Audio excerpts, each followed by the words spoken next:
welcome into another podcast episode. Today's guest, I'm fucking buzzing for. Main reason why there's been a kind of common thread with the last 4 or 5 guests, which is that every single one of them's been an absolute patter merchant. Love the fucking gab, love the waffle, but also have tremendous value to give. And then Jack is someone that I wanted to bring on purely because he's one of the first people that I've kind of met that at an early stage started scaling a business where he wasn't the one actually delivering the service. You know, you're someone that was very much in the kind of marketing and sales front, and you brought in experts to basically deliver the service in terms of Alley-Oop as a whole, which I'm sure we'll unpack. And a lot of, I think, young entrepreneurs out there struggle to understand that, struggle to understand how that's possible. And also, I'm sure we'll unravel it as well as all the other ventures that you're doing as well, mate. So, yeah, in terms of how you actually started Alley-Oop in the first place, I know you sent me over your business graveyard last night of all the previous businesses. Done a few, aye. Tried a few things before I got found that, aye, definitely. Which I'm sure we'll touch on at some point. But in terms of Alley-Oop, that's your kind of like, that's your golden goose, your baby, from my understanding. Yep. So in terms of how that started, how it's like been over the last few years, just give us a rundown. Yeah, absolutely. So I've been 3 years in now. I worked in radio. I was sales director at Radio 4th, and what I found was that the thing that I'm good at is like selling, getting people excited about something, understanding how to connect brands with audiences, and delivering an idea or a solution that will help them to achieve what they need. Yeah. And with radio, if this podcast studio was to do a campaign on radio, I would come in, chat to them, get them excited about doing the campaign, come up with the concept and the way to kind of connect them with the audience. But then once it was sold, I took it in and said, that's sold. And it went into a machine that was a well-oiled delivery machine that eventually I heard it on air, but I had nothing to do with that part of the process. My job was to go out and find the business and get them involved. I knew I wanted to do my own thing, but I didn't have that thing. So I needed the delivery part, and to get that right. It took a long time to get it right, but I got really lucky with the guy who I got in touch with first, Chris. So I'm sure he'll watch this. But I basically put a message on LinkedIn and was like, I knew PPC was where I wanted to go. Yeah. And put out a message asking if anybody was freelancing, available for projects. I also had to be really careful because I was still employed and was going to take this to non-clients, but then eventually did take it to clients. So I had to be careful with that. But when I found Chris, that was like that stroke of luck that you probably need, because if I'd have gone through loads of people who wanted that good and wanted to really deliver in what I was selling, I don't know how far that would have went. I think that's the most important thing, is that you're actually delivering what you're saying that you're going to deliver, and that's what I've been able to do because of the people that I've now got in place, including Chris.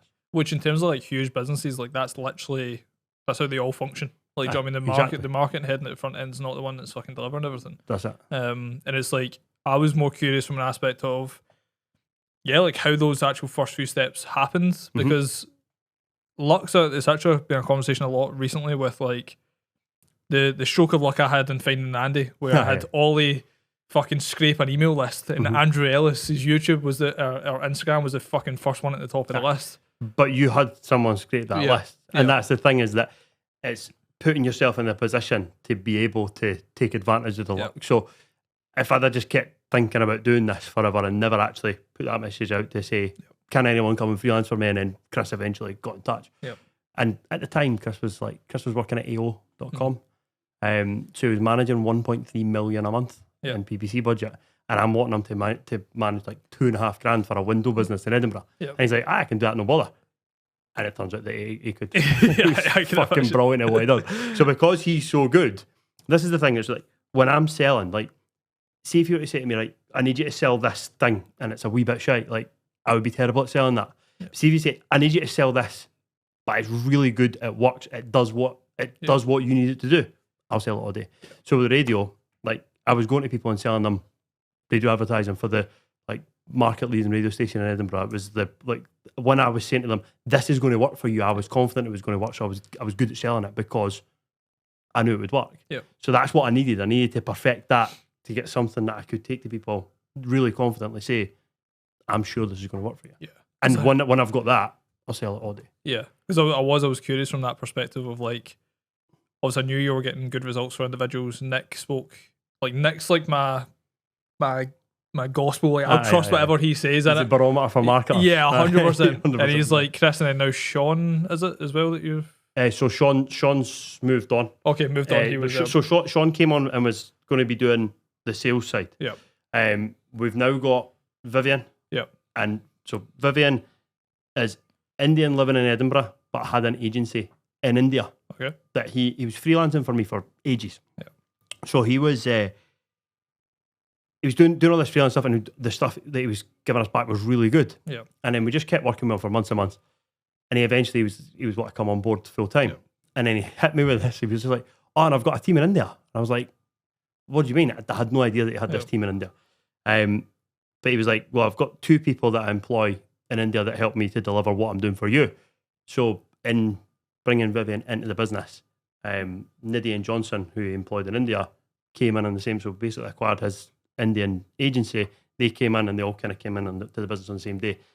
Exploded our capacity. Yeah. And what we're now doing is building like that machine where I can go, here's a problem, here's an objective, this is what we need to deliver for the client. Yeah. And we've got the processes and the team in place that can actually deliver it for me. 100%. And like in terms of like team size now, like where are we kind of at? 6. So including me. And when I say 6 including me, that's also including Chris, who is an exclusive freelancer and has his own business, but kind of supports everything that we do. Yeah. We employ a content creator, Jack, who is doing like content for us, content for my podcast, content for our clients, and content for ads. Yep. Vivian, who kind of runs the delivery. Nidhi, who's a performance marketer. Johnson's a designer. And then we've got Chris that's kind of in the wings. Still running all the campaigns that he always ran. Still there to kind of assist me with sales and everything else. And we're going to kind of change that structure in the new year, where Chris is just going to be a bit of a consultant, still running his campaigns, and just kind of help me to run the delivery with him. What's been your like biggest lessons leadership wise with building a team and running it?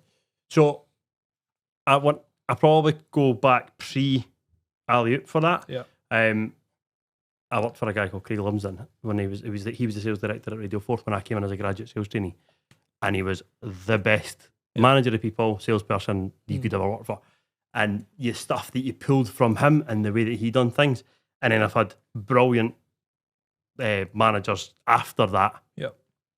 Matt Allett, who's the manager after that, you kind of pull the stuff that you like from him, the stuff you like from him, and build your own style. And then even the people who I then worked with. So I worked with Sandra Dobby, who was like, she'd been in the industry for like 50 years when I was working with her. So the amount of things that you could then pull from her. Yep. And what we found is that when we built a team of people who really enjoyed the work, who really enjoyed working together, like really got on with the clients, then great work and great results came out of the back of that. That's class. I love that shit. And in terms of like you saying the stuff you liked from all these types of individuals, is there any things that you could like pinpoint that you really liked? Craig was the best salesman in the world that you did not think was selling to you. So he would go into businesses and he would be chatting away to them, and he would come out with the biggest order that they've ever signed off, and they did not feel like they were being sold to at all. Because the guy genuinely was interested in your business. He was genuinely interested in your family and the things that you were doing. He knew he knew everything about what he was selling. Yep. And I think he then filtered that through his team. So when we talk about like leadership and being able to like kind of bring people along on that journey with you, I think he was really, really good. Yeah, because so like, if he's incredible at selling, he's probably going to be incredible at showcasing. He's good at bringing everything on. Yeah. So we got to a point, people wanted to hit their target because they wanted him to do well. Yeah. Like obviously you wanted to hit your target because you wanted to do well and you wanted to get paid, but you also wanted him to do well because he was so good at kind of bringing that team on. Yeah, which I think like when obviously I know you've spoke a lot about or worked with in the past, like Lawrence, for example. The biggest thing that working with Lawrence is, from a leadership perspective, it might sound obvious, but one of his core principles is just like being human and genuinely caring about your fucking team in a way that's not materialized into you're asking this question because you want them to work harder. Yeah. It's like being a genuine fucking human where you actually care, and it's the same shit. Like you're, from a sales perspective, being a genuine human and actually caring about your fucking prospects, or not even seeing them as prospects, just seeing them as genuine people and genuine. Loads of my clients are like genuine mates of mine now. Yeah. Like, so and Lawrence, the work that I done with Lawrence gave me clarity on like where we're going, what we're going to be doing. And when he first kind of said we should do this, and I was like, oh, I know all that. I know I've got that all in my head. Don't worry about that. Like, I don't need to spend time doing that. And then I sat doing one for a day and I was like, fucking hell, he's properly unpacked it, put it down into like a structure, broke it down, and now still following it now to this day. Yeah. Which I tick things off as we go. Yeah. What was because the vision piece is huge. Like, what was, if you were to give us a breakdown, maybe like before you had clarity in your vision, or at least you thought you had clarity, to now having like clarity moving forward, what's been the like biggest differentiator for you? So before having clarity, it was a case of the way that I explained it to somebody recently was like, see if your goal is to get fit, and like you would go and you would write down a plan of this is what I'm going to do. You'd break it down into steps of like different exercises or whatever else. You would have a nutrition plan that then complements that. Yeah. The way that I was running my business before was like, your goal was to get fit, but all you were doing was going out in the morning and just trying to get fit. You weren't, there was no structure. You weren't going to a gym and actually following a program. You were just, I was running a bit like a headless chicken trying to make money. So, and it was working. Like, we were doing all right. We were pulling business in, but there was no like plan of this is where we're going to, this is what's, by Christmas we're going to be here. By June next year we're going to be there. And we've now got that kind of direction. That's the thing. Like, when you've got a good skill set, like you can just like make it work, but not make it work to the proper levels that you actually fucking could if you were dialed. So yeah, no, it makes a lot of sense, mate. And in terms of the other thing that then came out of that was like what we were doing with Chris was working. Yeah. But there was gaps in it. Yeah. And now what we've got now with Johnson, Niddy, Vivian, they plug those gaps because we were using Vivian as like a crutch to plug those gaps. And now that we've got that team in place, it's we can deliver on what we're saying. Yeah, for sure. And in terms of from like a, because what I've always been curious about is I guess like the way that me and Andy have operated is that we always want a little bit of our hand in the pie to know, at least at a basic level, about like what's going on, so that if something was to break, we could come in and fix it. What's your stance on that? Where are you at? I know where I need to be. Yeah. I'm not there. Like that's why when you were like, "Oh, come on the podcast," I was like, "Give me a couple of years, mate," because like I was like, I'm a proper bottleneck in my business, and I know that I shouldn't be, right? So I know that things get sent to me, and that should just happen without me. But we're still at the point where I need to have a level of control and a level of understanding of what's happening. We run a lot of business with WhatsApp groups. I'm in every WhatsApp group. Like I am definitely in the business, and I always see your stuff on Instagram about walking on the business. And I'm like, I'm very much in the business. Yeah, we'll get there.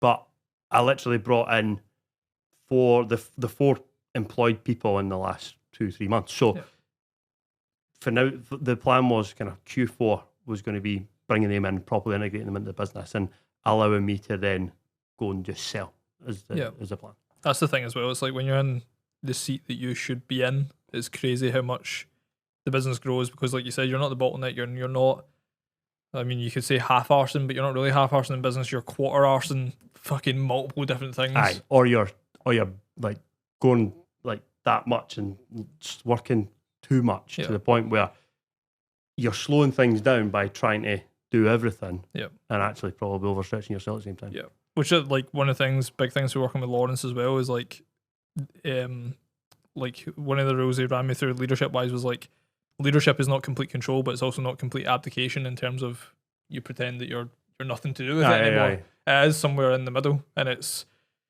I was definitely until a certain point. So like I know you had Mark Glasgow on the podcast. I've worked with Mark, and the stuff that, like now, if you email Mark, you get a bounce back that's like, "I'm out of the business now. Please email the managing director." Like he's properly taking himself out of his business, and if that's your goal, that's the way to do it. Once you get to the stage that he's at. Yeah, and he's also got multiple. He's got loads of hats. He's got loads of businesses. He's busy enough, and he got himself to a stage. But that was an intentional thing. So he said to me, he was like, write down every single thing you do in a week, and delegate the whole lot. Yeah. Like, but do it properly. Let the people know why you're delegating it to them. Give them the kind of like, make them feel valued while you're doing it, and this is why we're doing it. And then do the same in 6 weeks' time, like, because you'll fill your time up with and busy yourself with stuff that you could actually be delegating and getting on with the bigger stuff. Because that's the head fuck, right? It's like you could sit and be like, let's say today, for example, it's like 2 days pretty much left in the month to get deals over the line, and it's like if I'm sitting at this position where it's like today so far, I've had to be quite heavy in the business, do a couple of sessions and stuff like that with clients, come here, meet an old client, and then literally podcast with yourself and dinner with yourself. Mhm. And it's like, if I could very easily go back home today and be like, I've not done very much on the business. I've been pretty in the business today. And I could probably quantify an aspect where it's like, how much have I really done today to push the needle forward business wise? Now, the mad Do you do that? So Yeah. I definitely don't do that. You don't do that? Nah, I go home and be like, I've worked my arse off today, and I'm like, whether it's on the right stuff or the wrong stuff. Yep. I know that I've put a shift in the day, and that's I'm happy with that. Yep. My mates will rip the piss at me for that, by the way, because they like work in trades and that, and they think that I didn't do any work because I'm not physically doing work. But if I go home and I'm like, fuck, I've done a hour a day, I'm quite happy with that. Yeah. I should probably be a bit more like that, where I go, actually, I didn't work on anything that's going to properly move us forward. Yep. I done all client stuff, or I done all delivery stuff, or I was doing team stuff. Like that's why when I interviewed you, I was like, tell me more about the working on the business, working in the business differentiator for you. Yeah, because the on the business shit is like what actually buys you future growth and future time. That I almost see it like it creates lifelines. You're able to get so ahead of how your business is progressing, and you know every bottleneck and you know every problem that you can literally identify it and start working through it before it's even a problem for clients. Aye. And I think that's a big component where it's like a big part of my role, probably from a visionary perspective, which has now actually Andy's evolved fully into that kind of integrator mode where he's doing a lot of stuff delivery wise. My job was to like literally find fucking nuts and bolts within the business that needed fucking tightened and fixed before clients would find it. Or if clients maybe did already know about identify it to you. but maybe they hadn't even said to me yet, and I'll go and fix something and they'll be like, oh fucking hell, I was actually thinking about mentioning that to you, and see the competency it showcases as well, that you're ahead of the curve and that you're actually working on shit that needs fixed already, because you also think as well that people don't know, but clients do know when shit isn't going the way that you think it is. And it's like my biggest thing as well was like complete humility and honesty around things that are being worked on. So it's like anytime anything fucking comes up, it's like the first thing I do is I address it, and I address the workload that I'm committing to it, and I address when it's going to be fixed. It's like one of the things we used to have in our Notion doc for all clients was like the projects I was working on as a visionary to improve the service.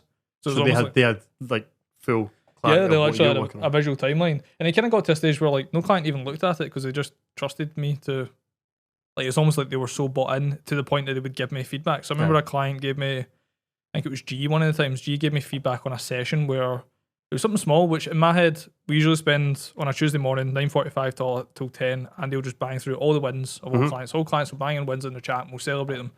And I just felt like it was dragging on a little bit because we were getting more and more clients in, so it was ticking over 10 o'clock. We weren't really getting any session. Everybody needs to then find something. To shout about. Yeah. So it was like, in my head, I felt like things were kind of dragging on a bit when it came to the wins. And G stayed back at the end and he was like, oh, by the way, like I'd love to just like get straight into the session if that's ever like possible. I don't know if you ever thought about that. But like if that doesn't change, like I do still love the wins. Aye. And like there's still a premise where the wins need to have a place because the entrepreneurs in general don't take any sort of celebration when it comes to anything that they achieve.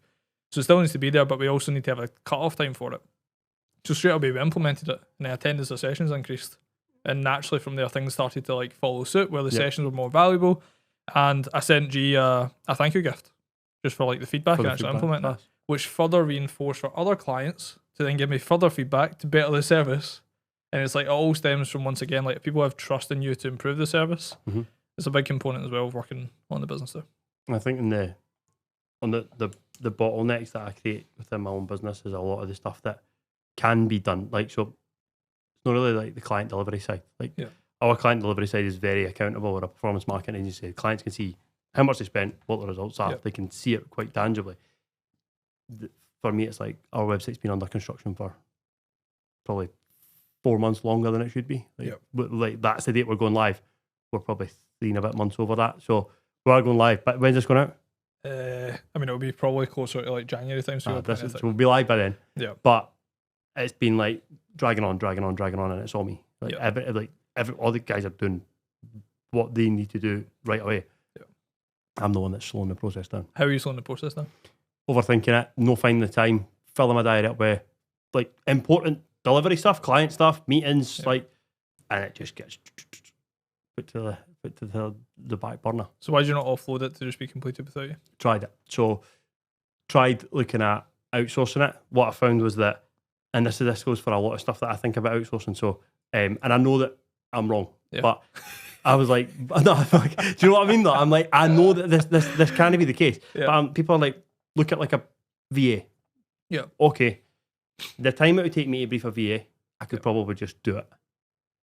I know that that's wrong. I know that a VA would be listening to this going, nah, you don't know what you're talking about. That's my job, is to make it very easy for you to offload onto me and then I can go and do it. But something in my head goes, no, I don't need that. I'll just do it myself and take it all in myself. And that's only been something that I've done when I've been running my own business. When I was like working in a business, I'd offload everything. See, the thing is though, like logically, time-wise, that statement is true in terms of you have all the context, you'll be able to do this one task faster than somebody else in terms of teaching them and training them to do it to your standard. But it's not just one task. Long term, they then get. That's the thing. I set it up by saying, I know this is fucking wrong, but for some reason I go, no, I'll just do it myself. So that's the bottleneck that I've got now. Okay. I know you want to give me the advice. You want to say, yeah, you want to coach me on this, but that's where I am. We'll save it for Sigo. But on a real one, like the reason I'm loving where this podcast like episode's going is because a lot of people don't have the humility to come on and speak about this shit. There's so much like marketing stuff, like agency stuff, and I was like, if I'm going to come and do this, I want to talk about the stuff that people never talk about, like losing clients, churning clients, like all these agencies that are like growing in public and shrinking in private. Like me as well. Like it's something that nobody's going to shout about the people that leave the business or the clients that churn. Yeah. But I think that because everybody posts the good stuff, people then compare themselves against that and think, fucking hell, I'm losing as well because Jack on LinkedIn's flying. When actually there's a lot behind the scenes that people then don't see. Yeah, 100%. And also like on that like challenge around like being a bottleneck, struggling to offload, like bro, there'll be so many people that will relate more with you saying that, hearing you taking ownership of it, followed by them recognising they're doing it themselves. Right. Which then, say we come to a conclusion of how you could move forward with it, that will impact far more because they're hearing where the source is coming from. Whereas, see if I just sit and do a piece of content when I'm like, hey, you're the bottleneck in your business, here's how to offload work, and here's how to change your perspective on it. They might not even resonate with it because it's not coming from someone that maybe they associate with in terms of like they're experiencing the same shit. So it's like, I'm loving where this is going, mate, because it's like, with the bottleneck piece, you can always make a case, like I say this to clients all the time, you can always make a case for why something is difficult to do or why something is better for you to do right now as opposed to in the future. But the bottom line is, it's like, I know you've got a family, and even from a family perspective, it's like you can stack the deck a million times to why you need the business to operate without you. But if you don't get the business to operate without you and you don't offload these things right now, which is going to be short-term pain, you're going to be fucked at one point. Maybe.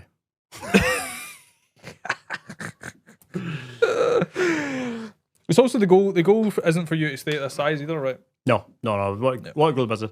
Don't want to grow the business to we've got like ambitions to have hundreds and hundreds of people. Like I think that we can be a really efficient, profitable business that delivers really good results for our clients with people that we like, and still keep that at like a manageable number. But I look up to other agencies like Made Brave.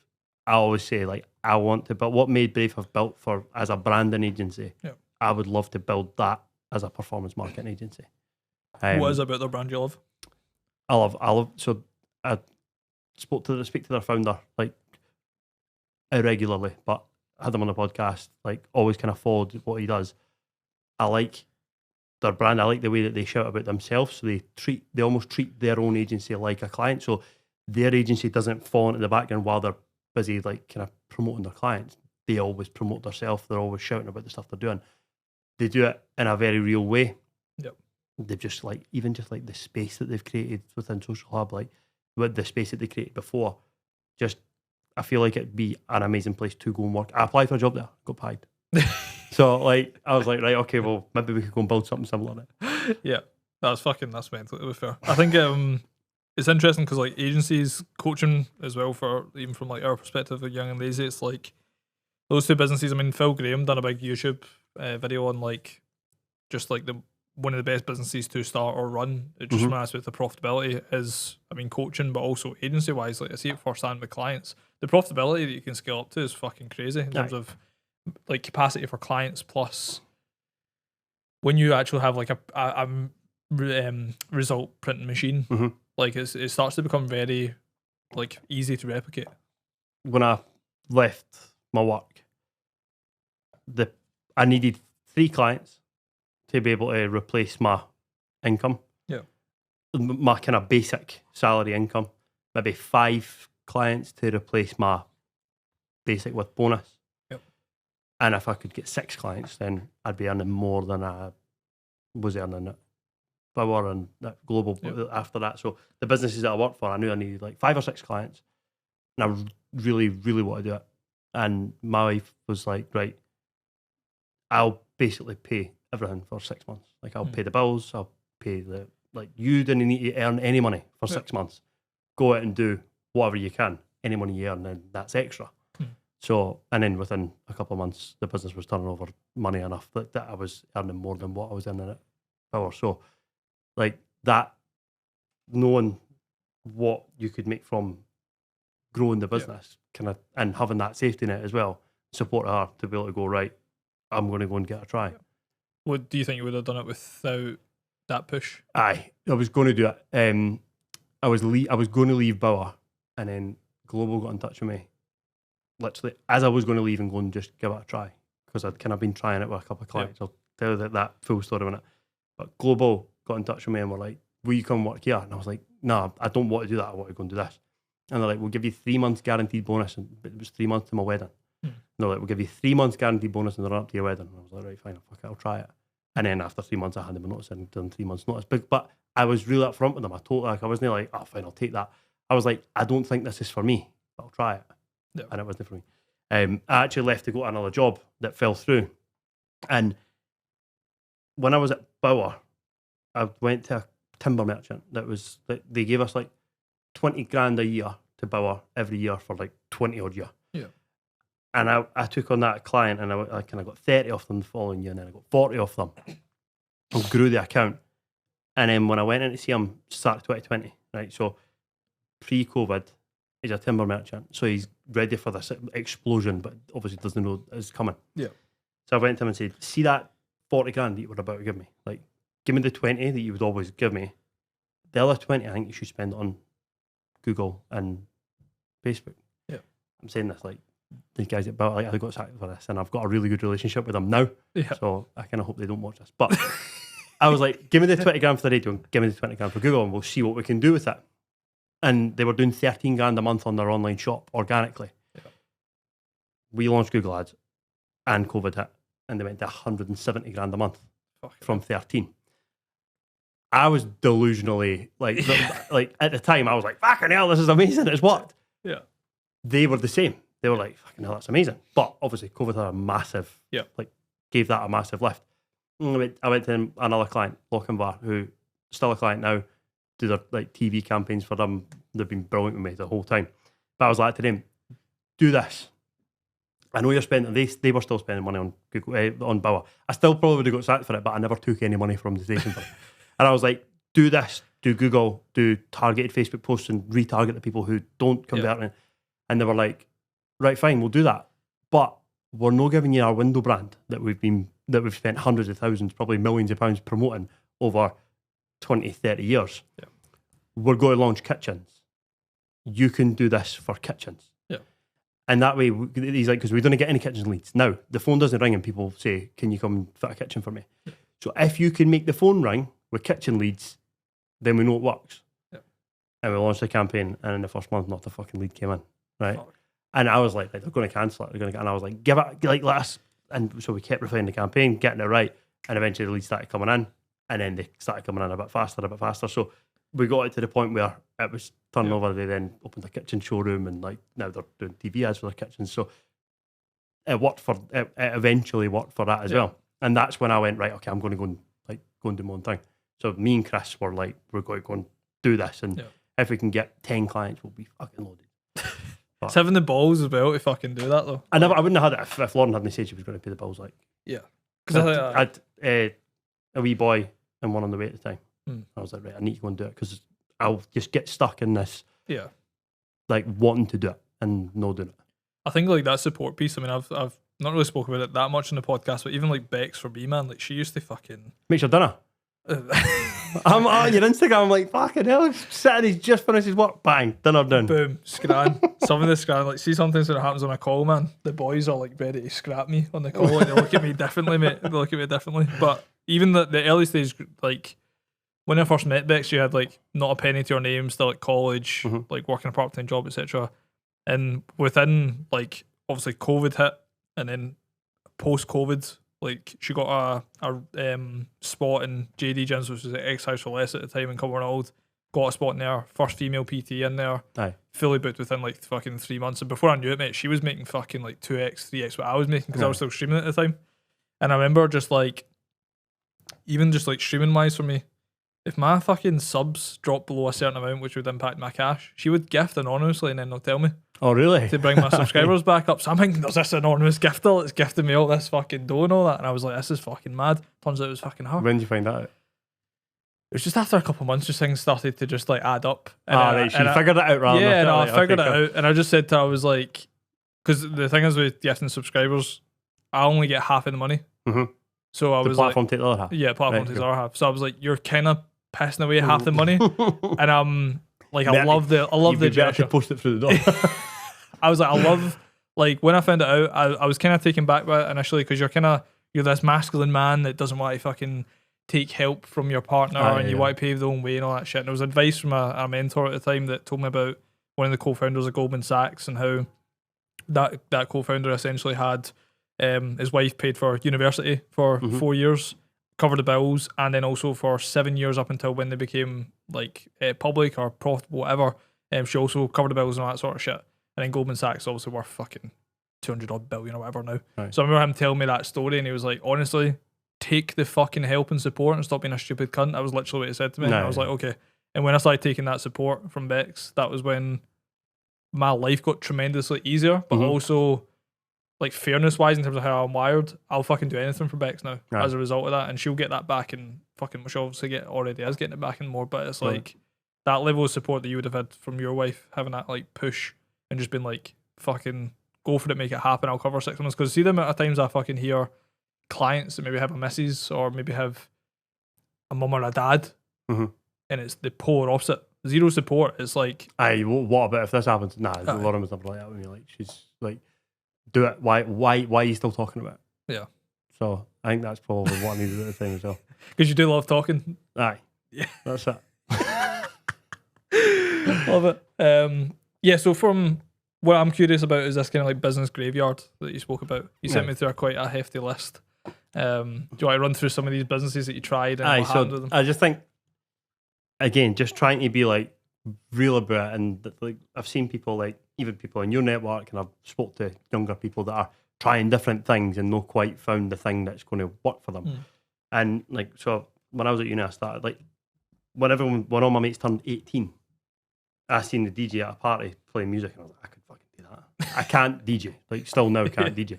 But for 5 years, I DJ'd at parties every weekend. I just played music loud.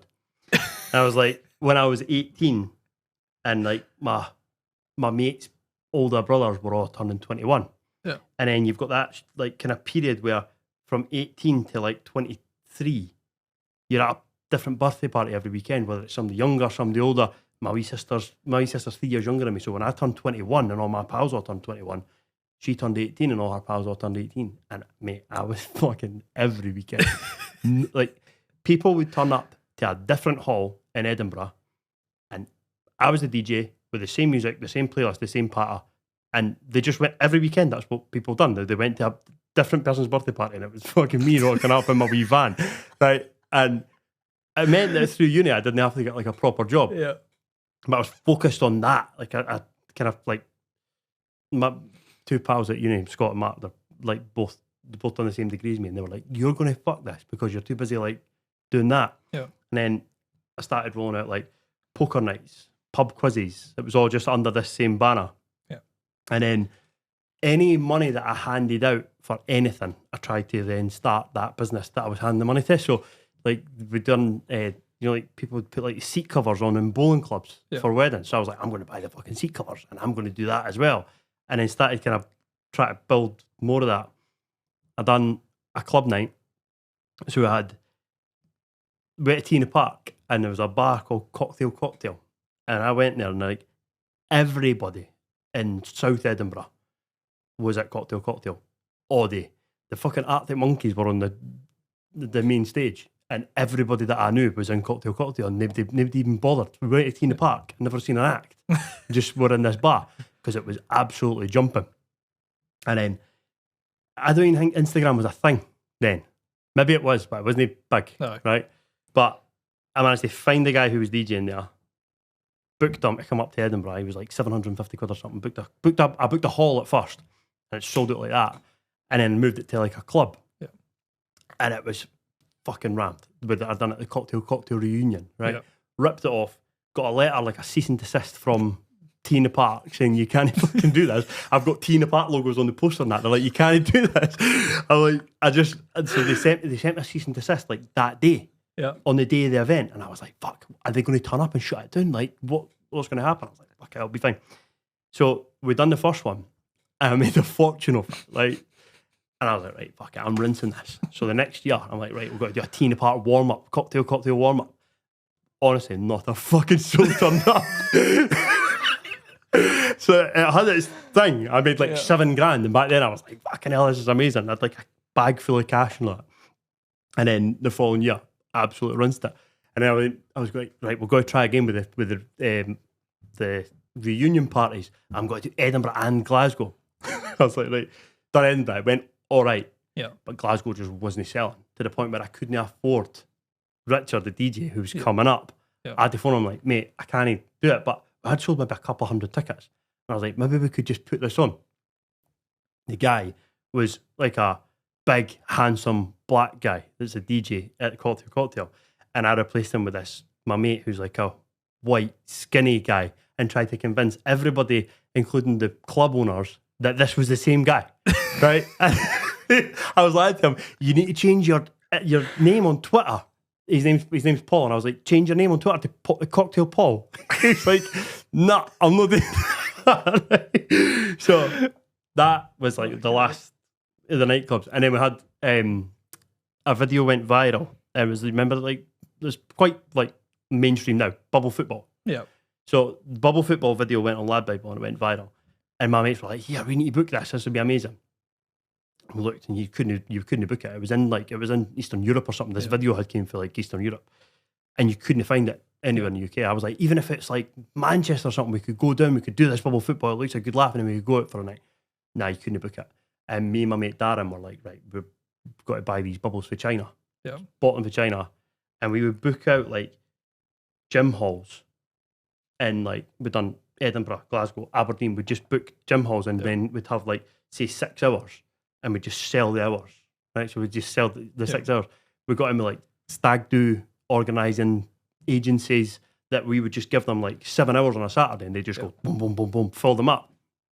And all these things are like things that I've done just to try and earn a few quid. And every single one of them I thought was like the next, I was going to be a millionaire every time. Like, Well, the thing is, a lot of them seem like they gain traction and then so they just everything's made a bit of profit. Like I've never done something and like lost a load of money yet, but they were like funding me through uni, like to go out after. Like when I was DJing at parties, a lot of the time I would like go out after and spend the money that I just earned and go home with nothing. Like, do you know what I mean? It was never a huge amount. I was staying with my mum and all that. Do you know what I'm fucking bucking at? It was the thing you said at the start, which was like the same playlist, the same tunes in the same order. Aye, same tune, same order, same pattern. I used to do a thing where when it was their birthday, I got them to dance on their own. Everybody that comes with Gilbert and Gracemount, like South Edinburgh, everybody done that for their 18th or their 21st, and it was me. I go, hey, up you get, dance on your own.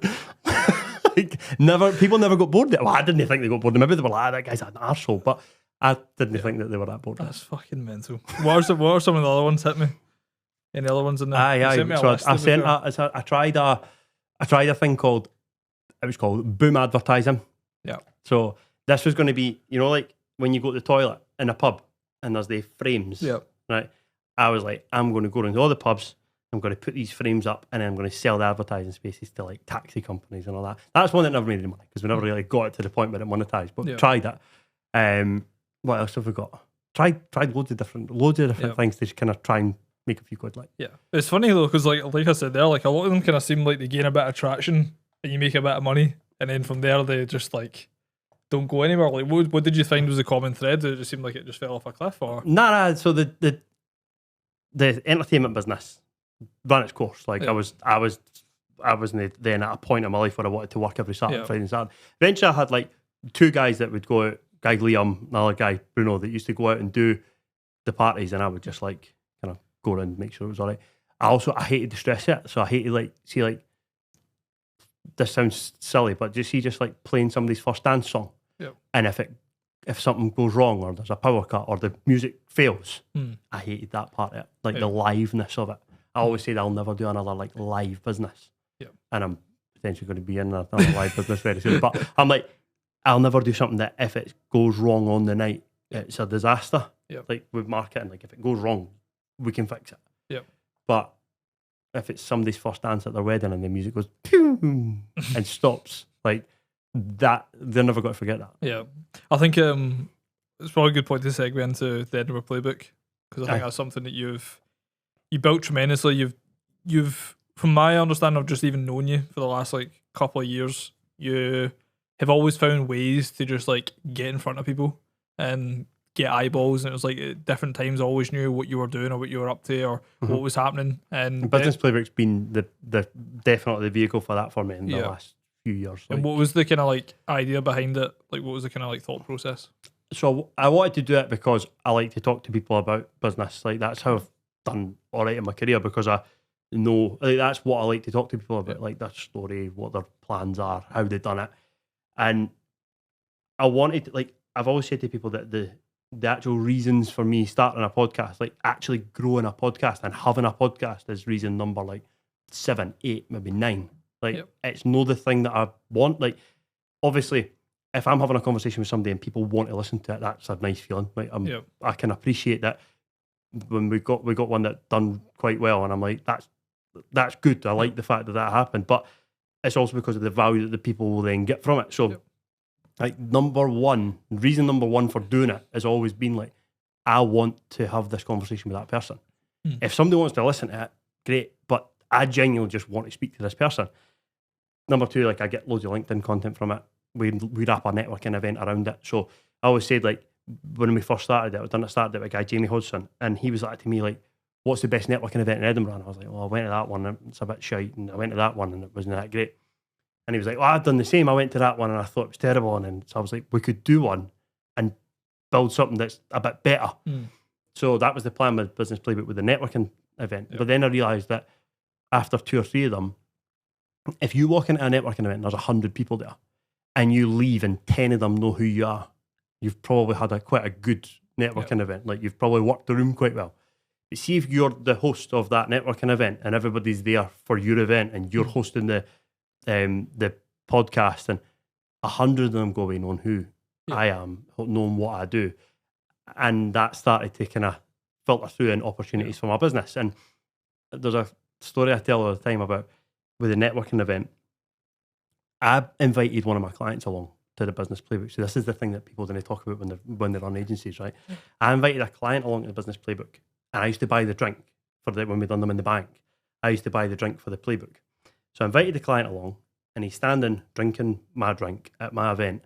Spoke to another PPC agency who was also drinking my drink at my event, and that PPC agency took that client off me at my event drinking my beer, right? So I was like, I'm raging this has happened. But then I was like, trust the process. I know that I'm going to get more clients than I'm going to lose by doing this. Like that's just, and luckily that's been the case.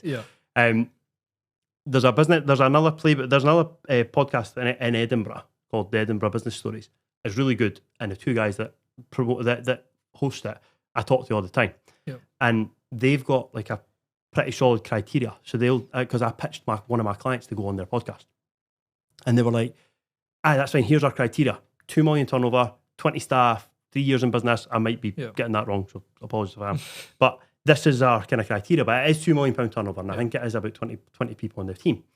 And I was like, that's good. They've got that criteria. They know who they want to talk to. They know, and it means that they're not then having to filter through those people. I have one criteria. I want to talk to that person. Yeah. And genuinely, that's the only reason that I do it. And if people then listen to it and get a bit of value of it, brilliant. The other thing I found is that it'll put you in front of people who you would never get in front of. 100%. Like, you'll find that. Like, see when you see it, I've got a brilliant example. I can send you it. So it's the woman from Uni Pizza Ovens. And I've messaged her being like, I'd love to come and talk to you about your market. Pied. I'd love to come and talk to you about your PPC. Radio. I'd love to come and talk to you about your radio. Pied. I'd love to come and talk to you about your PPC. Pied. Do you do anything on paid social? Pied. Would you come on my podcast? Oh, thanks for getting in touch. And I was like, straight away, she came back to me on that. By the way, nothing wrong with that. She's a busy woman. Her business done 300 odd million last year. Yep. So me trying to sell her radio campaigns in Edinburgh, she's probably not interested and she's not got time to respond to me. But when you get something like that, people are more interested to do it.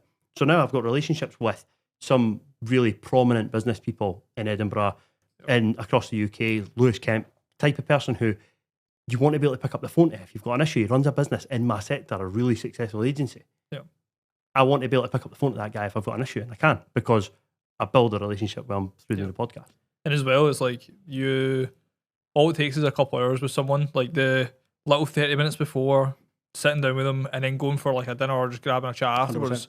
It's more than enough to feel out what a person's like. Like there's plenty of people I've had on plenty of episodes that have never went live that I can tell they're just not aligned with. Obviously, you wouldn't have that because you do your episodes live anyway. So I read them live. Right? Yeah, but from that perspective, it's like you build relationships with individuals that are super aligned values wise, which then you, like, if you're planning on being in business for decades, no matter what, there is going to be some sort of component there where you're going to be able to help them or they're going to be able to help you. And it's not necessarily that you're doing that, but you're doing it for that reason. But the concept of being able to, that natural gut instinct of meeting someone, getting that feeling and knowing they're fucking class, I'd actually like to potentially work with them in the future or maybe do a joint venture or some sort of shit like that. We've just had Tony Crolla.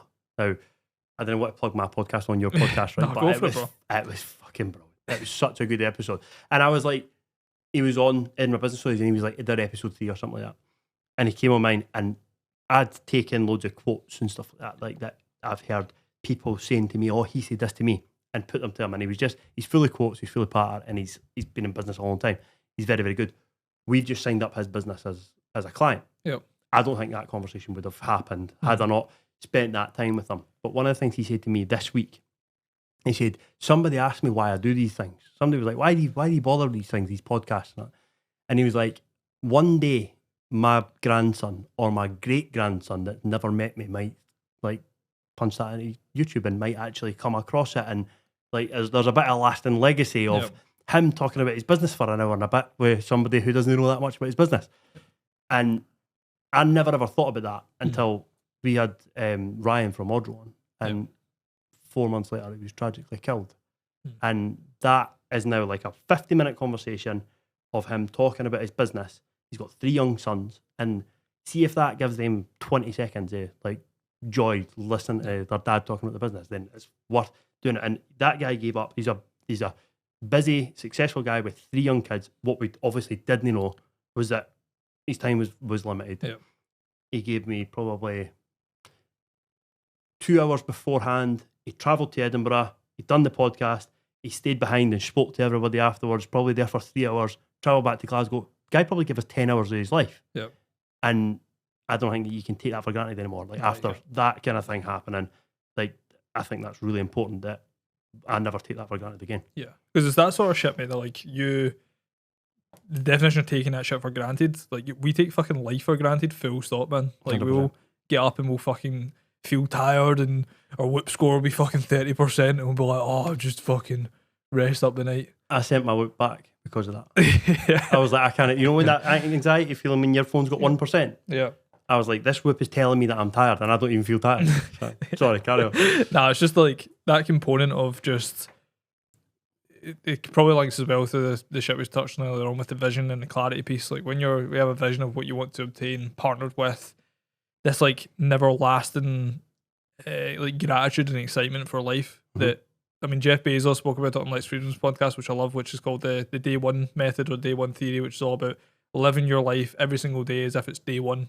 Mhm. Day one of a project, day one of a business, day one of life in general. And every time you get into day 2, day 3 is where you fall into the death of complacency. And I think that's so fucking true, man, where it's like, we take that shit for granted all the fucking time. We take every component of it. And you feel bad that you've forgot about it for a while. Like when something tragic like that happens and you think, fucking hell, I need to like do more of this and less of this, and then you forget about it and you move on, and then something else happens and you hear another tragic story or something like that, and you go, and it resets you again, but you always fall back into that like normality of like getting on with the thing that you think's important that day. Yeah. And that's the thing as well, you witness people that, let's say Jeff Bezos or like Elon Musk is one of them as well, where it's like you can tell that they are so like hardwired on this vision of like Elon Musk speaks about the importance of like multiplanetary species as an example, and it's like he wants to do that because, I mean, fuck knows, he's got some fucking crazy vision behind it. Like I could probably make a rough estimate, but I'd probably butcher it for him. But it's like, you know, that it's this huge goal of taking us off Earth and basically allowing for humans to fucking last for forever potentially. And it's like that big massive goal just seems to never be clouded. Like he never forgets it. And I almost have like an admiration for it as well, because it's like, see if we never forgot about the stuff we're speaking about right now, bro, we would live life like on ecstasy. Like if we constantly felt this kind of way of like gratitude and excitement, and we wouldn't get bogged down in the day-to-day shit. If a client churned, we wouldn't give a fuck. If fucking you were unwell for a day, you wouldn't give a fuck. Like none of these things would matter if you literally stayed in the presence of like, I could literally die tomorrow and this could all be fucking gone. No, definitely. Do you think about that sort of stuff now that you've got a family as well? So what I try and do, and I'm no way perfect at this, but like this year, my wife got me one of a birthday card where you basically ask the child the questions and fill in the answers. So it was like, how old's daddy? Like, what does daddy do? What makes daddy happy? And one of the questions was, what does daddy always, so what's something daddy always says? And my 5-year-old son said, I need to go to work. And I was like, fuck that. Like, I've kept the card. It's in the side drawer, and I'm like, that can't be what he thinks. Like, Michele, who came on my podcast, he's got Ciavarino's pizza place. And he's got this picture, and it's him on his phone, and his son's like clinging to his arm. And he's seen that picture and like gave up his work for like 6 months and went away on like a skiing holiday with his son. He's in a position where he's able to do that. And he's like, well, that picture made him go, like, fuck this, I'm doing things wrong. So I'm nowhere near like there, and I'm trying to get better at it. But like, see, just like try to be a bit more present with the kids when I'm actually with the kids. That's like something that I need to get so much better at. No being on my phone and thinking about work and emails and all the rest. Like, I'm not one of the guys who's like, oh, you know, I work fucking 150 hours a week. I try and like, I pick my kids up for school. Like, this is something that the big difference between employment and self-employment, right? So when I was at Bauer and had my son, so my son's 6 years ago, I lived about maybe 45 minutes away from the office, and it was pre-COVID. So you were in the office at 9. If you were in the office at 2 minutes past 9, you were late. And I was there till 5:30, but because I was the sales director, I never left until everyone else had left, right? So that's a pure old school power move. Like, I'd now think that's pure bullshit. But at the time, I thought that was important, right? So I didn't want people to see me picking up a bag and fucking off at 5:30 when they were all still working. So I'd sit until they were done. And I can remember driving home and phoning Lauren and being like, I'm going to be there in like 10 minutes. And she's like, his eyes are rolling in his head, like he's sleeping. Like, I can't keep him up any longer. And I walked in the door and he was sleeping, and I was like, fucking hell. Literally never seen him that day because I left so early for work. I came home so late for work. And that's a day that I'd basically never seen him.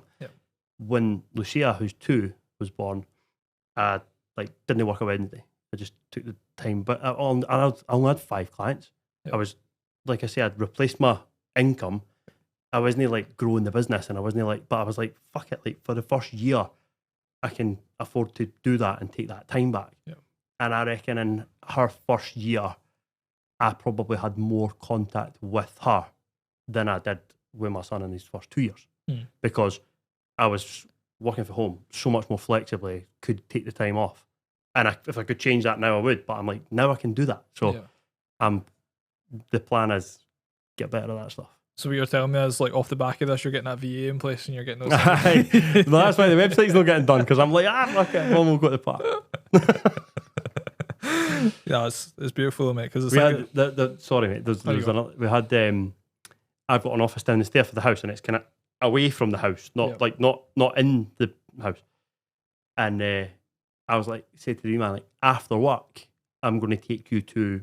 There was a flip out trampoline place, and it was a Friday morning. I went down the stair at like 9 o'clock, started my work, but I've not got a toilet in the office, so I got to like 11:30 or something. And I was like, went up the stair to use the toilet in the house. And the wee man walked in and he was like, Daddy's home. And I was like, no, I'm not. I'm just using the toilet. And I was like, fuck it. Like, I'm scrapping the rest of the day. Because he was so buzzing that I'd walked in the door and was like, oh, he's home from work. And I was like, fuck, I'm not home from work. I'm just here to use the toilet. But I can't now say to him, no, I'm going back to work. Yeah. So I suppose not everybody's going to be in a position that they can do that. And I'm not saying that I am in some like high and mighty position where I can. Yeah. It's all about your priorities. It's like what's important there and then. If I'd have said to him, and see, in reality, if I'd had a really important thing to do that afternoon, I would have had to make that choice. Yeah. But I realised that actually I can scrap this all on Monday, or I can maybe pick it up over the weekend. But I can take him to the trampoline place, and like that's going to mean more to him than what the afternoon of work's going to mean to me. Yeah, I think the thing that we don't recognise when we come into business until, I mean, for me, like I never worked a quote-unquote real job, so I wasn't in the like 9 to 5 environment. So as a result, I mean, I don't even speak about it in my socials enough. It was actually Phil, he messaged me and he was like, mate, you don't realise that like you have time freedom from an aspect of like, you can go to the gym when you fucking want, you can finish up when you want, you can go for, like my gran came over and cleaned the gaff yesterday because I try and like mould all the people that I care about into my life in a way that I'm able to like just hiring your pals and because that's the thing that I'm going to be most obsessed with because I do love it, and it's like knowing that I can literally orchestrate my calendar in a way where it's like I finish at 11 until at least 2 so I can have lunch with my gran and go to the gym to then come back and work from 2 until 6. It's like I don't even, because that's just been the norm for years, you don't recognise it either. See, when I first started, I worked with a guy called Jason Healy. He was the founder of Blue E-Cigs, like the e-cigarettes. And he done like basically like business and life coaching with me, right? And he's absolutely class because he's got so much experience that he can then feed back. And I was sitting telling him like, this is my plan. I'm going to do this and I'm going to do that and I'm going to do this. And I had told him the reasons why I left my work. And then I then started to tell him what I wanted to build. And it was fucking that, like again, basically. And he was just sitting with his vape, and he's Australian. And he went, why do you want to do all that? I was like, because that's what you're supposed to want to do. You're supposed to want to make loads of money and like do all that. And he was just like, all right, mate. He went, you're going to build yourself a nice fucking prison. And he just hung up the call. That was the end of the call. You're going to build yourself a nice fucking prison. And I was like, fucking hell, like proper thought about it all night. Like, maybe he's right. Am I fucking building a prison? What we're doing? And I caught up with him recently, and he's like, how you getting on in that? And I was like, I was embarrassed to tell him what I was doing because of what he'd said. Yeah. And that whole the same stuff with like the vision stuff. Yep. He was always talking about like, he was like, the analogy he gave me was a compass. And he was like, if the vision behind your business and the direction that you're going is the compass that you're then, he said, if you then go a walk through the mountains or through a fucking rainforest or whatever, he's like, it doesn't matter if you get distracted and go off in that direction, as long as you're pulling it back and still like heading in that direction. He's like, if you get that right and you know the direction of travel, it makes every decision really easy because it's like, am I going towards that? Is that where I'm going? And getting that right, is that being able to spend more time with your family and your kids, or is it wanting to become a billionaire? They want to be a billionaire, but do you know what I mean? It's decision making progress becomes like so easy to make. I mean, the thing I wrote down there is like vision probably gets neglected in those early stages because the most important thing is just to start, but you need to figure that shit out fucking quickly. Especially, it's like the most important thing is you put some foot, like some fucking feet forward, you take some steps forward. But the mad thing is as well is like you wonder why someone at the very beginning that comes into business takes so long to get it to a stage where it's quote unquote profitable. Whereas someone like we could start a business now that'd be completely different and we get it to a stage of profitability and making decent money in a really short time frame. Mm-hmm. But that's because we have all the clarity on, well, once we've got the skill, we've got the skills and experience, but Aye. we're also able to understand why clarity is such an important factor and how to build a vision around it in terms of what we want to obtain and get proper goals in place.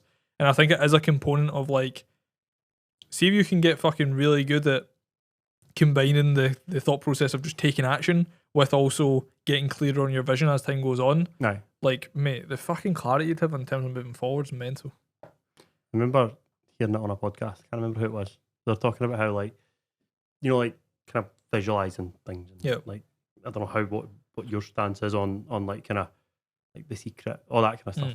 But there was, it was the example he gave was like programming a sat nav. Like when you get in a car, you can program a sat nav, and you know exactly where you're going. Yep. But unless you turn the car on and fucking drive the thing, Yeah. you're not going to get there. Yeah. So it's, I suppose, having a bit of both is knowing where you're going and also actually doing it, like taking the action, actually like typing the fucking content to the website, so fobbing it off. Yeah, no, 100%, mate. I think it is. It's a good combination of both, because I think like there's individuals out there, and that's the thing with advice. It's like there's so much advice out there nowadays, content wise, that you'll have like the Hormozis where it's like just about working your arse off 24/7 because they love fucking building a business, which you'll hear as a young guy and you'll be like, fuck yeah, that's what I fucking want to do. And it's like you'll be there and you'll get fucking clarity on it, and maybe it is exactly what you want to do, but then you get the kind of like flip side where it's like, even take Phil Graham, for example. Phil Graham's all about living life in your terms,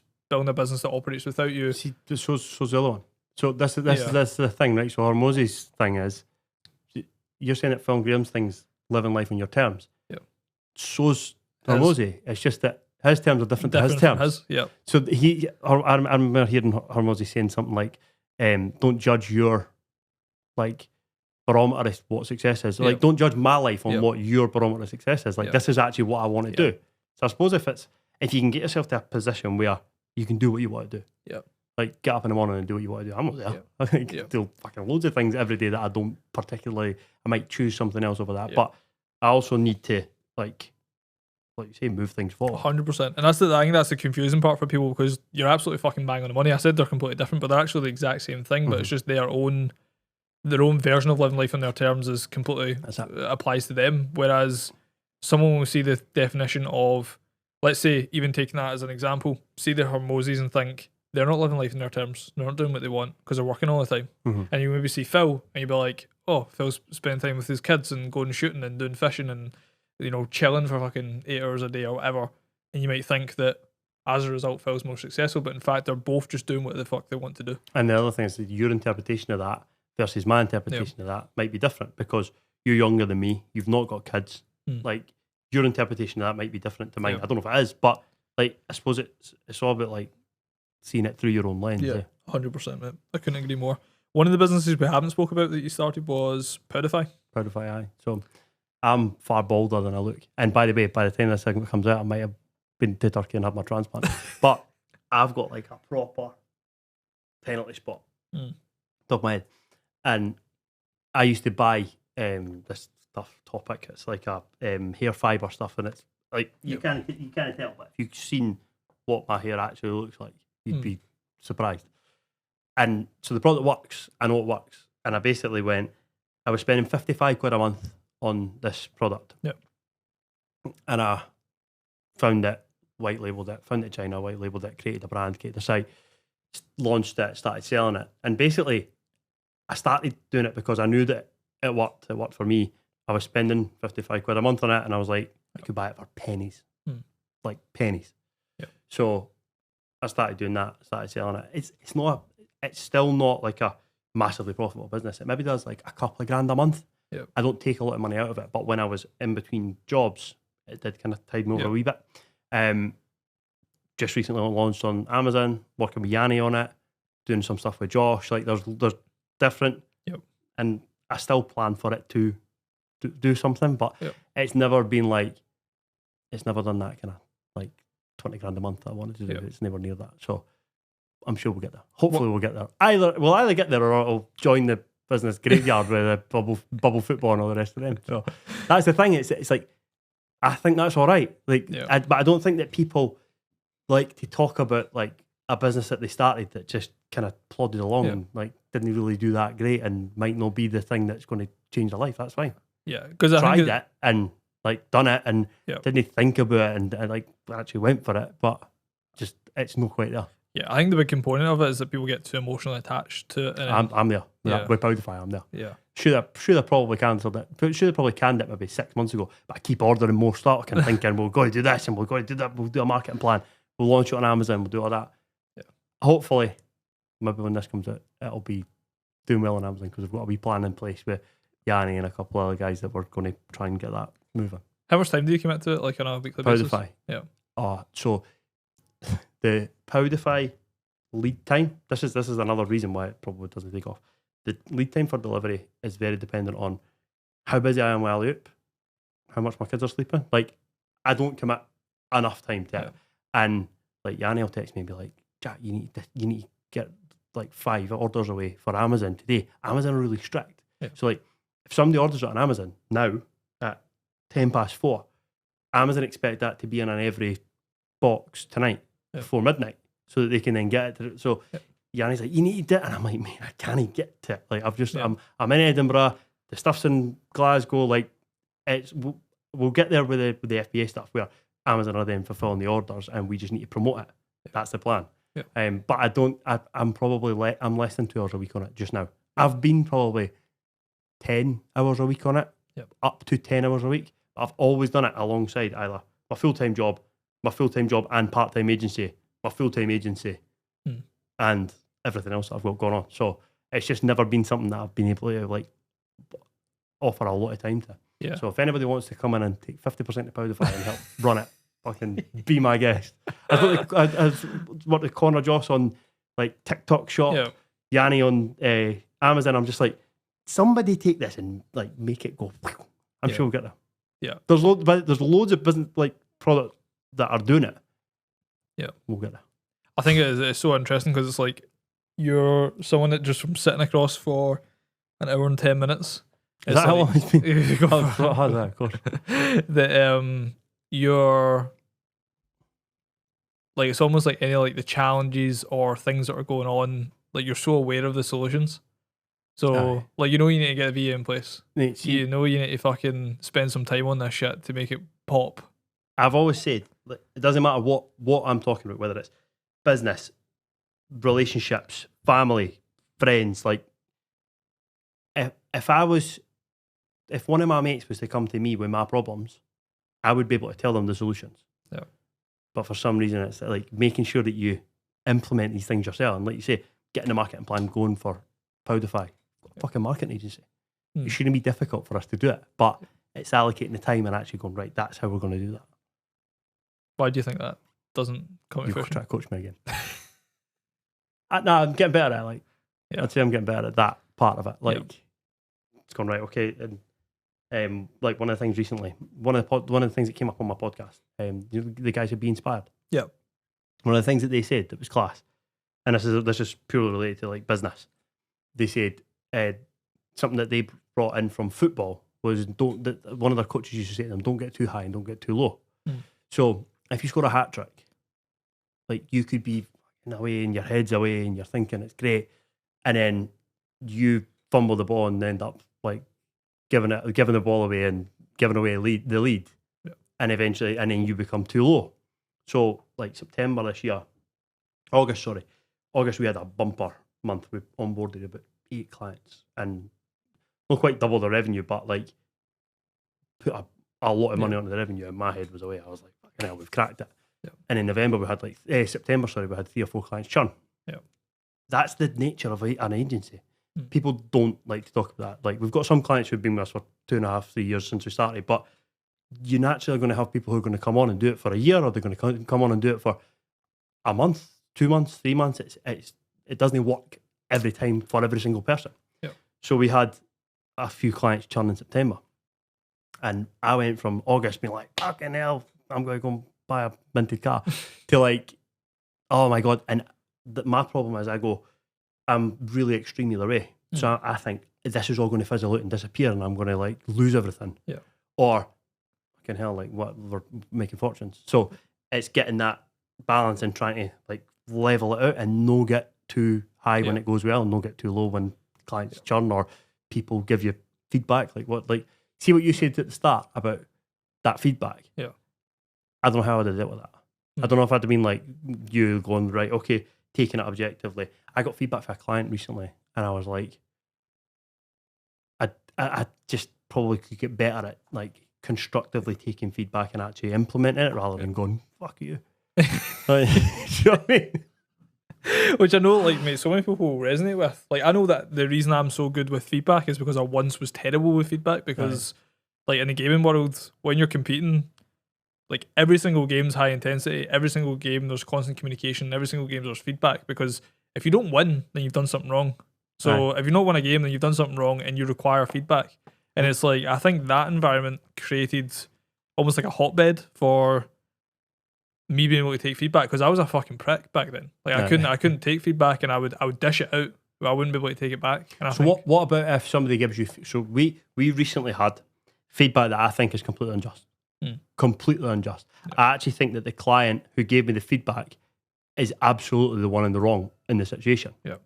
How would you do that? What's about taking it and looking at it objectively, without any of the emotion around it? Like without like being able to actually, if G turns around to me and says, I think we're spending too much time on the wins, then cool. That statement is, we're spending too much time on the wins. How much time are we spending on the wins? Well, we usually would spend 10 minutes, we're now spending 20. Cool, let's scale it back and see what the impact is. But again, that's somebody giving you constructive feedback on something that you can accept. Yep. What I'm saying is, what about if somebody gave you feedback on something that you'd be like, that's not true, or okay, I disagree with that. I'll give you a real-time example, right, that was fucking brutal. So we had, at the time where we started to scale with more volume from a coaching perspective, we took on a client, and I mean, there was 2 instances back to back, and I'm not going to go into crazy details because it'll probably they'll probably fucking drop me a message and pish like that, right? But from a perspective of this example, right, it was like a guy had came in, and what he basically said was that on the front end, they got promised they would take him from 0 to 10k per month in 3 months. You promised him that? Supposedly Jack did. Right, okay. Bro, that's none of our marketing, nor is it ever a promise in the front end, nor is Jack is aligned values wise for myself, and also off the back of it, Jack is someone that takes extreme ownership with shit like that as well. But the difference was that this sales call was in person, not recorded. Aye. So basically, when the guy came in, he mentioned it a couple of weeks into actually being involved, and during that time period as well, he'd got his roadmap and he said, "Loved it. This is class, perfect. What I'm looking for." Followed by attending multiple sessions, followed by having a one-to-one with Andy, followed by having a one-to-one with me, followed by having another one-to-one with Andy. And we have a refund policy within the first 30 days, which is if at any point you're unsatisfied or you're not happy with the service, you can leave and you can get a full refund. This guy had also consumed over 40% of our trainings, which we have close to 100 trainings. And we could see on Go High Level how many he'd watched and ticked off, etc. And within 3 weeks, he basically had said to another client he was really unhappy with the service. We had no idea. And off the back of it, we then sat down with him. Well, I phoned him first and I was like, what's going on? And he was like, oh, Andy's taking 3 to 4 days to reply to me sometimes. And it's like, it's just not the service I was expecting. I was expecting you, it's more like a course. You're not holding my hand, etc. And I'm like, okay, once again, take all that stuff objectively. And I'm like, cool, we'll have a call and we'll discuss this and we'll get to the kind of bottom of it. But objectively, I can go back and say, right, cool, Andy, how many times have you messaged this individual? Send me screenshots. Never more than a day late. So it's like a 24-hour window. This is a 40-hour window. Yeah. So look at that objectively. Okay, so that's false. From an aspect of, okay, it's more like a course rather than an actual coaching. How many one-to-ones have they had in 3 weeks? Well, he's had 1 with me, 2 with Andy, and he's been on multiple sessions on a Tuesday where he's been able to ask questions. Okay, cool. So that's also false. And then thirdly, he said that the roadmap wasn't what he was looking for at all. So we went back to the messages and I loved it. He said he loved the roadmap. So I'm like, cool. So we can take all these things objectively and look at it. So that's somebody who just wants to take the money back. Yeah, which is cool. But from an aspect of what we can learn from that, and from a feedback perspective from him, one of the things he said was, I think it was just like something along the lines of, the roadmap seemed like it was kind of like copy and paste to some other clients. So I sat down with Andy and I was like, can we look to the roadmaps and see if that's true? And some of the pages looked copy and pasted, but that's because if you tell someone they need to work on their ideal client profile, it's probably for the same reason a fucking majority of people. Right. So Andy was like, well, I'm just doing it for speed. Give us access to your Google account. Yeah, that's on everybody's account. That's exactly. Everybody's roadmap. So I was like, cool, like could that be a challenge or could that be a problem? But not really, but it's probably important for us to make each stage of the roadmap personalized and add in your own little spin on it. So from an ICP perspective, we can apply it where it's like, okay, you're telling me to do the ICP, but also explain why it's important to their type of business and what it is that they're doing. Boom, objectively implement that. Now, even though the guy was a pricker, I feel like it was unjustified, I'm still able to take it and actually implement it without... So I'd have disregarded it. Yeah. I'd have went, he's talking shite, I'm not fucking listening to anything he's saying, fuck him. And you've at least went through and went, what can we learn from it? What can we improve? Well, actually, we've found out that but I'd have been like, fuck him. Yeah. So I suppose that's probably something that it's just like, bro, I'm there with you, mate. Like, it's something that I'm far more on the emotional side of the spectrum as opposed to Andy being incredibly logical. But through working with Andy, we've almost like became closer to the middle together. Where, actually, to be fair, I probably came closer to the middle and Andy's just stayed logical. Andy could get told in the face that what he's providing is absolutely fucking shite and it would never be happening. It's never happened, but say that was the case and he'll objectively just be like, yep, no worries. And he'll go and look at the data and all that and figure out what the script is and he'll come back and he'll be like, I disagree and this is why. And I've always admired that about him, but I think that's as well, the people you surround yourself with will bring out the best in you from that perspective. But also, one of the things I used to feel bad about was that naturally, if I'm someone that's high on emotion or I get pissed off by things, what's naturally going to happen when I take it out on the person that's closest to me? Andy was the closest person to me besides Bex.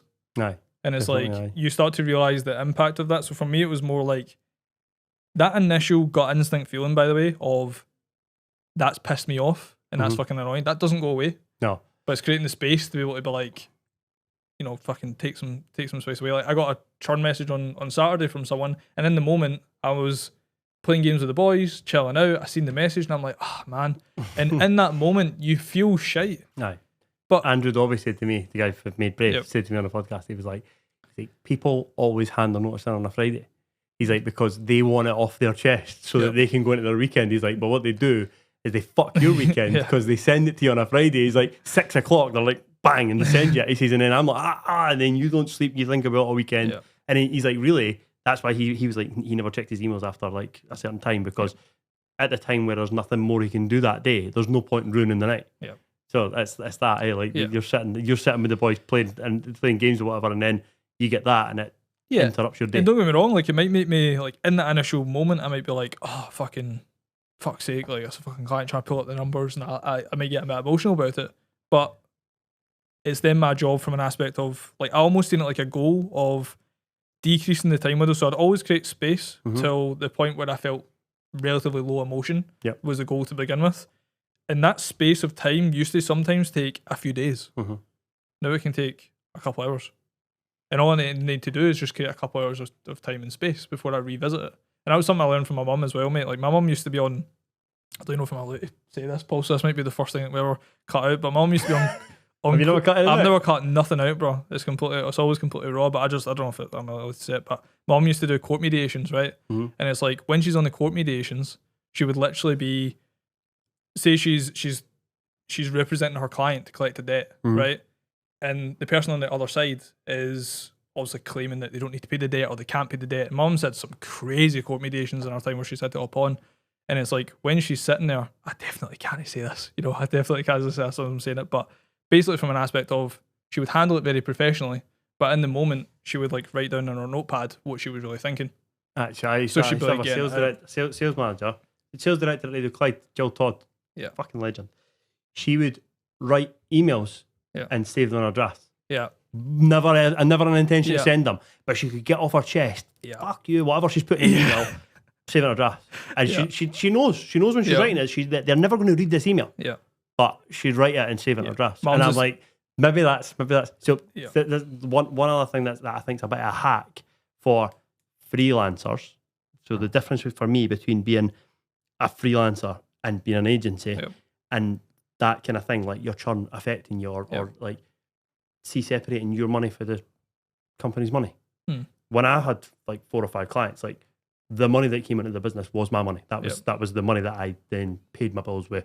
And I'd be like, if a client cancelled like a 1,500 quid retainer, I'd be like, fucking hell, I just lost 1,500 quid. Yep. And it used to like eat me up.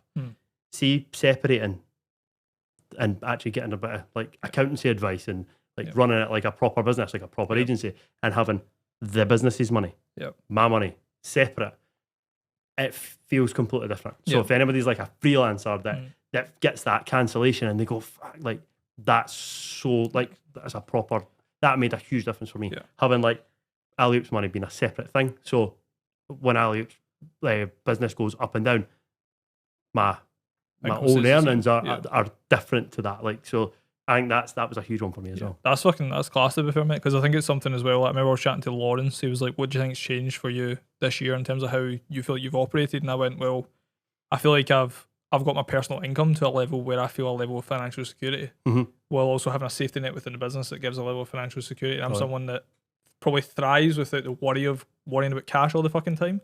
And it's an important note, mate, because it's like if you build to that level, you almost take away like that chain and you're able to flow so much easier. You also get to the point where you stop having to work for people that you don't enjoy working with. You stop like worrying about, no, you're always going to like want to retain clients and want to like do really well and like grow the business and that, but you take less shit because you can go, no, we don't need that.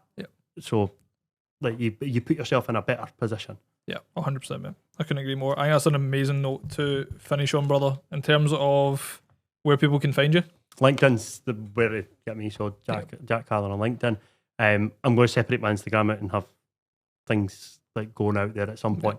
But right now, LinkedIn's where to get me. And on your LinkedIn, you'll probably put out about the Instagram and stuff like that, where people find you. Will do. Awesome. And in terms of the business playbook as well? Business playbook, same. So follow me on LinkedIn, and there's the business playbook's got a separate account, but a lot of the stuff goes out for me on my personal account on LinkedIn. And if you're wanting, honestly, Trips, if you want more business podcasts and other things to stick within your ears, it's actually worth listening to Jack's podcast. The business playbook will be more than... Thanks, mate. Your episode's quite good as well. Appreciate it, mate. But honestly, thank you so much for coming on, brother. Thanks very much. That was class. Trips, if you're on YouTube, obviously got episodes going up on a weekly basis now in a mix of podcasts and value and all sorts of different jazz.